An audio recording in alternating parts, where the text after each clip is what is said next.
ദിവ്യാത്മാക്കൾക്കെല്ലാം വിനീതമായ നമസ്കാരം. നാം ഇപ്പോൾ ഭ്രമിച്ചിരിക്കുന്നത് നമ്മൾ തന്നെയാണ് ഈ ശരീരം എന്നാണ്. ഞാനൊരു സ്ത്രീയാണ്, ഞാനൊരു പുരുഷനാണ് എന്ന് പറയുമ്പോൾ ഉറപ്പായിട്ടും നമ്മൾ ഈ ദേഹ ബുദ്ധിയാണ് നമുക്കുള്ളത്. എന്നാൽ വാസ്തവത്തിൽ ഉണ്ടായി വൃദ്ധക്ഷയങ്ങളോടും ജനിക്കുക, വളരുക, തളരുക, നശിക്കുക എന്ന സ്വഭാവത്തോട് കൂടിയതാണ് ശരീരം. ഇതിൽ നിത്യമായ ഒരാത്മചൈതന്യമാണ് ഈ ശരീരത്തെ മാറ്റിക്കൊണ്ടിരിക്കുന്നത്, ഉണ്ടാക്കുന്നതും നിലനിർത്തുന്നതും ഇതിനെ സൂക്ഷ്മമണ്ഡലത്തിലേക്ക് രൂപാന്തരപ്പെടുത്തുന്നതും സ്ഥായിയായ ഒരു ചൈതന്യമാണ്, ഒരു ശക്തിയാണ്. അത് ദേഹത്തിലാകുമ്പോൾ ആത്മാവെന്നും, ദേഹത്തിനകത്തും പുറത്തും സർവവ്യാപിയാകുമ്പോൾ ഈശ്വരൻ എന്നും പറയുന്നു. അതിനാൽ നമ്മൾ ഈ ദേഹത്തിൽ ഒട്ടും ഭ്രമിക്കേണ്ടതില്ല. ഇതിൻ്റെ ഉൽപ്പത്തിയെയോ നാശത്തെയോ നമ്മൾ പരിഭ്രമിക്കുകയോ ഭയപ്പെടുകയോ ചെയ്യേണ്ടതില്ല എന്നാണ്. തെല്ലും ഭ്രമിക്കാതെ ദേഹങ്ങളിൽ എല്ലും തോലും മാംസം കൊണ്ടു ചേർത്ത വല്ലാത്ത ദുർഗന്ധമലപൂത്ര പാത്രങ്ങൾ അല്ലയോ ദേഹങ്ങളെന്നറിയൂ. നമ്മുടെ ദേഹത്തിൻ്റെ സ്വഭാവത്തെക്കുറിച്ചാണ് ഈ പറയുന്നത്. തെല്ലും ഭ്രമിക്കാതെ ദേഹങ്ങളിൽ, ദേഹോഹ ബുദ്ധി വളർന്നു കഴിയുമ്പോൾ എന്താ എൻ്റെ ശരീരം ഞാൻ മെലിഞ്ഞു പോയല്ലോ, എന്തോ ഒരു ഭയവും പരിഭ്രമവുമാണ്. മെലിഞ്ഞാലും തടിച്ചാലും ഇതിൻ്റെ സ്വഭാവം അത് കാണിക്കുക തന്നെ ചെയ്യും.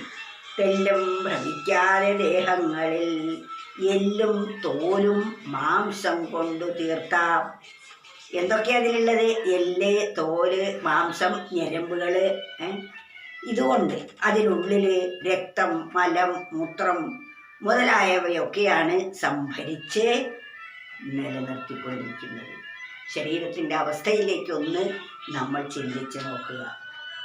എല്ലെന്തോലും മാംസം കൊണ്ടു തീർത്ത വല്ലാത്ത ദുർഗന്ധ മലമൂത്രപാത്രങ്ങൾ. ദുർഗന്ധം നിറഞ്ഞതാണ്. രാവിലെ എഴുന്നേറ്റ് പല്ല് തേക്കുന്നതിന് മുമ്പ് നമ്മൾ വായൊന്ന് തുറന്നു നോക്കിയാൽ ദുർഗന്ധമാണ്. കണ്ണിലാണെങ്കിലോ പീളയുണ്ടാകും. അങ്ങനെ ഒരു മുറിവ് വന്ന് പഴുത്ത് കഴിഞ്ഞാൽ എന്തായിരിക്കും അതിൻ്റെ ദുർഗന്ധം?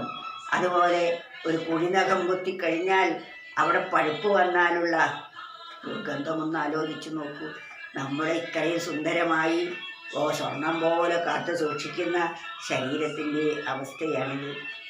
ഇനി ഇതിൻ്റെ ഉള്ളിൽ മലവും മൂത്രവും, നമ്മളെ കിടക്കയിൽ അല്പം മൂത്രം പോയി കഴിഞ്ഞാൽ പിന്നെ നമുക്കതിൽ കിടക്കാൻ പറ്റുമോ? മലമൂത്രാദികൾ നിറഞ്ഞിരിക്കുന്ന, അത് പൊതിഞ്ഞു വെച്ചിരിക്കുന്ന ഒരു പാത്രമല്ലേ നമ്മുടെ ഈ ശരീരം.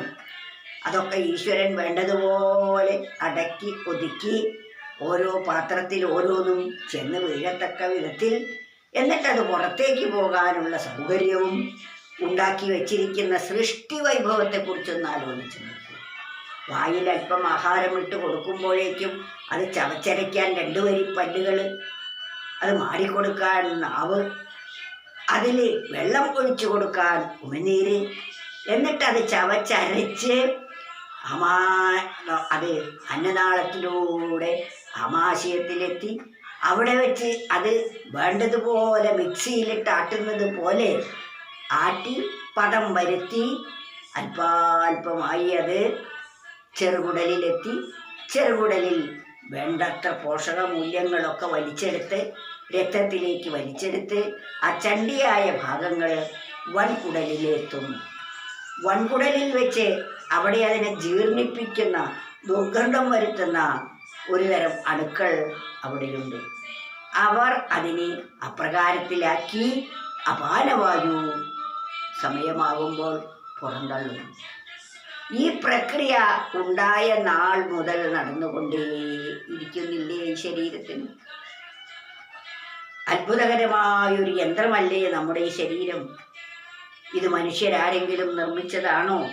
അപ്പം ഈശ്വര സൃഷ്ടി എത്ര വൈഭവം നിറഞ്ഞതാണ് എന്നൊന്ന് ആലോചിക്കാൻ നമ്മുടെ ഈ ശരീരത്തിലേക്ക് തന്നെ നോക്കിയാൽ മതി. ഇതൊന്നും അറിയാതെ നമ്മൾ ദൈവത്തെ പഴി പറയും. ഓ അങ്ങനെയാ ഇങ്ങനെയാ, അത് ശരിയായില്ല, ഇത് ശരിയായില്ല, ദൈവം എന്ത് ക്രൂരനാണ്, നിഷ്ഠുരനാണ്. പക്ഷേ ആ നല്ല വശങ്ങളൊന്ന് ചിന്തിച്ചു നോക്കൂ. ഈ ക്രൂരമായി കാണുന്നത് നമ്മുടെ മനസ്സാണ്. അതാനാൽ എല്ലും തെല്ലും ഭ്രമിക്കാതെ ദേഹങ്ങളിൽ എല്ലും തോലും മാംസം കൊണ്ടു തീർത്ത വല്ലാത്ത ദുർഗന്ധ മലമൂത്രപാത്രങ്ങൾ അല്ലയോ ദേഹങ്ങൾ, ബോധിക്കതോ, ഇതൊന്ന് ബോധിക്കൂ. അപ്രകാരത്തിലുള്ളതാണ് നമ്മുടെ ഈ ദേഹം എന്ന് മനസ്സിലാക്കൂ. ഇത് അത്ഭുതകരമായ ഒരു പാത്രമാണ്. ഈ പാത്രത്തിൽ വെച്ചാണ് നമുക്ക് ഈശ്വരനെ അറിയാൻ കഴിയുന്ന ബോധം ഇതിനകത്താണ് നിക്ഷേപിച്ച് വെച്ചിരിക്കുന്നത്. മറ്റു ജീവികൾക്കൊന്നിനും സാധിക്കാത്ത പല കാര്യങ്ങളും ഈ മർത്യദേഹം കൊണ്ട് നേടാൻ നമുക്ക് സാധിക്കും.